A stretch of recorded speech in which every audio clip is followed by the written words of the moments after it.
दिनांक 19 ऑगस्ट 2026 अक्कलकोट तालुक्यातील देशमुख बोरगाव येथे लहुजी शक्ती सेनेच्या नूतन शाखेचे अनावरण उत्साहात करण्यात आले।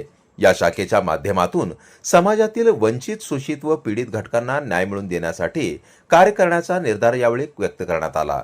नूतन शाखेच्या अध्यक्षपदी जगन्नाथ देडे, उपाध्यक्षपदी एकनाथ बनसुडे, खजिनदारपदी कनिफनाथ देडे, सचिवपदी दशरथ देडे, सहसचिवपदी सोपान मगर तर आधारस्तंभ म्हणून श्याम देडे यांची नियुक्ती करण्यात आली।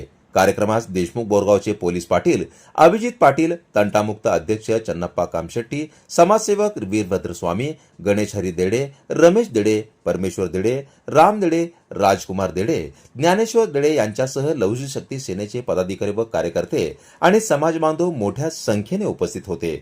लहुजी शक्ती सेनेच्या माध्यमातून समाजातील वंचित, शोषित व पीडित घटकांना न्याय मिळवून देण्यासोबतच समाज बांधवांना एकत्रित आणून विविध सामाजिक उपक्रम राबवण्याचा मानस यावेळी व्यक्त करण्यात आला। भविष्यात देशमुख बोरगाव परिसरात समाजहिताचे विविध स्तुत्य उपक्रम लहुजी शक्ती सेनेच्या माध्यमातून राबवले जातील असा विश्वास उपस्थित पदाधिकाऱ्यांनी व्यक्त केला। जनता संघर्ष न्यूज, सिद्धार्थ भडकुंबे, अक्कलकोट। तर अशाच नवनवीन घडामोडी पाहण्यासाठी जनता संघर्ष न्यूज चॅनलला लाईक करा, शेअर करा आणि सबस्क्राइब करायला विसरू नका।